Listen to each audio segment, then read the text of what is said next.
अस्सलाम वालेकुम स्टूडेंट्स। तो हम अपनी एग्ज़ाम्पल को कंटिन्यू करते हैं, अपने बेसिक्स को स्ट्रॉन्ग करते हैं और मज़ीद आगे बढ़ते हैं। देखिए, हमने जो ट्रांजैक्शंस लिखी थी, हमने उसका अकाउंटिंग इक्वेशन पर इम्पैक्ट देखा, हमने उसकी डबल एंट्रीज़ को पास करा और अब हम जो है ना इसके टी अकाउंट्स बनाते हैं। तो अगर हम इसके टी अकाउंट्स बनाएंगे तो हमारे पास जो टी अकाउंट्स होंगे ना, वो टी अकाउंट्स में क्या क्या टी अकाउंट्स बनेंगे, हर तरह के एसेट का, कैपिटल का, लाइबिलिटी का एक एक टी अकाउंट बनता है। तो हमारे पास एक कैश है, दूसरा कैपिटल है, तीसरा हमारे पास वैन है, फिर वापस से कैश आ रहा है तो अलग टी अकाउंट नहीं बनेगा। बैंक है, फिर वापस से कैश आ रहा है, अलग टी अकाउंट नहीं बनेगा। मशीन है, XYZ लिमिटेड है और कोई नई चीज़ नहीं है। तो 6 टी अकाउंट्स हमारे बनेंगे। ये पहला हो गया।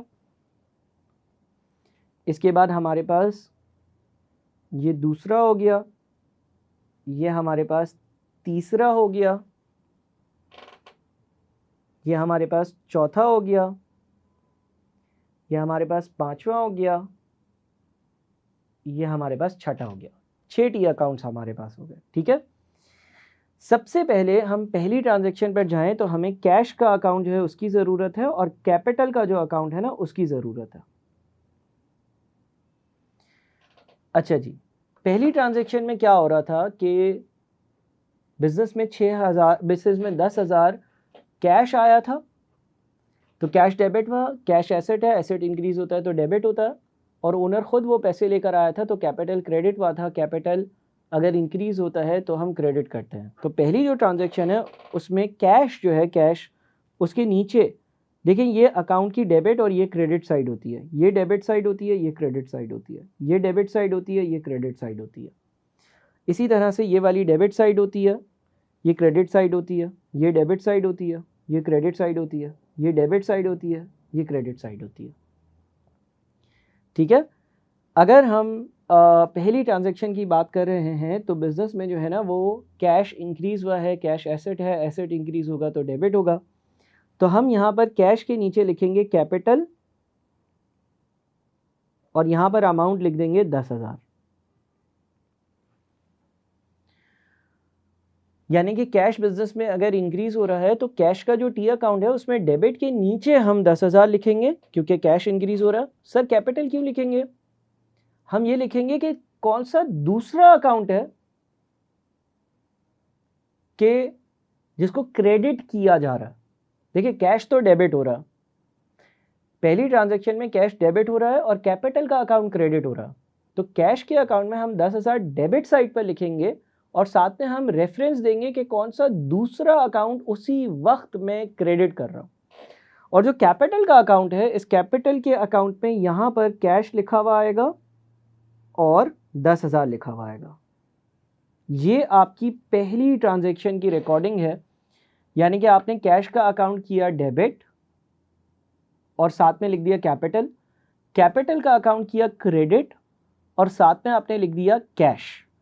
ये इस चीज़ को रिप्रेजेंट कर रहा है कि कैश का अकाउंट इंक्रीज हुआ है तो डेबिट हुआ है और कैपिटल का अकाउंट जो है वो भी इंक्रीज हुआ है तो वो क्रेडिट हुआ है। और दोनों को क्रॉस लिंक, क्रॉस रेफरेंस कर दिया ताकि कोई कैश का अकाउंट देखे कि भाई उसमें 10,000 डेबिट में क्यों है, क्योंकि ओनर खुद जो है वो कैपिटल लेकर आया था। तो मैंने रेफरेंस यहाँ पर कैपिटल लिख दिया और कैपिटल के अकाउंट में मैंने क्रेडिट लिख दिया। 10,000 के ओनर बिजनेस में 10,000 लेकर आया, किस टर्म्स में लेकर आया? कैश लेकर आया, तो साथ में हमने कैश लिख दिया। दूसरी ट्रांजैक्शन है वैन डेबिट कैश क्रेडिट। तो हम एक वैन का अकाउंट बनाते हैं। डेबिट पर हम 3,000 लिखेंगे। वैन एसेट है, एसेट इंक्रीज होता है तो डेबिट होता है। और ये वैन जो है इसके पैसे किसने पे की, इसकी फाइनेंसिंग कैसे हुई है, पैसा कहाँ से आया, बैंक से पे किया, कैश से पे किया, कोई लायबिलिटी है तो यहाँ पर हम क्रॉस रेफरेंस डाल देंगे उस अकाउंट का जो हम क्रेडिट कर रहे हैं। और जो कैश का अकाउंट है उस कैश के अकाउंट में यहाँ पर वैन लिख देंगे और 3,000 लिख देंगे। ठीक है जी, वैन का अकाउंट हमने डेबिट कर दिया, वैन का अकाउंट हमने डेबिट कर दिया। वैन का अकाउंट हमने डेबिट क्यों किया? वैन का अकाउंट हमने डेबिट इसलिए किया कि हम वैन का जो अकाउंट है, हम जो वैन का अकाउंट है, वैन एक एसेट है, एसेट अगर इंक्रीज होगा तो डेबिट होगा। और वैन कैसे परचेज करी है? कैश पे कर कर। और कैश का अकाउंट क्रेडिट कर दिया क्योंकि हमने कैश के थ्रू वैन परचेज करी थी और उसमें वैन का रेफरेंस दे दिया कि भाई हमने ये जो कैश इस्तेमाल करा है, क्रेडिट करा है, गया है, क्यों गया है, क्योंकि वैन परचेज करी है। तो ये दूसरी एंट्री रिकॉर्ड हो गई।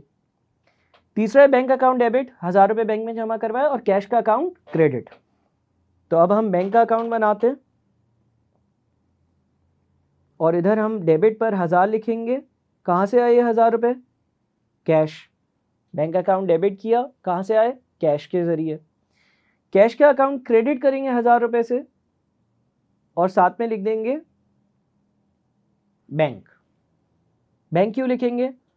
बैंक इसलिए लिखेंगे क्योंकि हमने ये जो 1000 रुपये कैश निकाला या यहाँ से 1000 रुपये कैश गया, वो कहाँ गया? वो बैंक अकाउंट में डिपॉजिट हो गया। अगली चीज हमारे पास है मशीन का अकाउंट डेबिट। मशीन का अकाउंट डेबिट, तो हम मशीन का जो अकाउंट है उसको डेबिट कर देते हैं। ठीक है, हमारे पास मशीन आई है, मशीन एसेट है, एसेट इंक्रीज होता है तो डेबिट होता है। उसकी क्या पेमेंट करी है मैंने कैश से? नहीं। बैंक से पेमेंट करी है? नहीं, बल्कि उधार पर परचेज करी है। तो हम XYZ लिमिटेड लिख देते हैं और XYZ लिमिटेड जो है ना, उसके अकाउंट में हम यहाँ पर मशीन लिख देते हैं और हम जो है वो 600 लिख देते हैं। ठीक है जी, मशीन का अकाउंट डेबिट कर दिया। मशीन का अकाउंट क्यों डेबिट किया? मशीन का अकाउंट डेबिट इसलिए कर दिया क्योंकि मशीन एसेट है, हमने एसेट खरीदा है, हमारे पास एसेट आया है, तो एसेट का अकाउंट डेबिट होगा।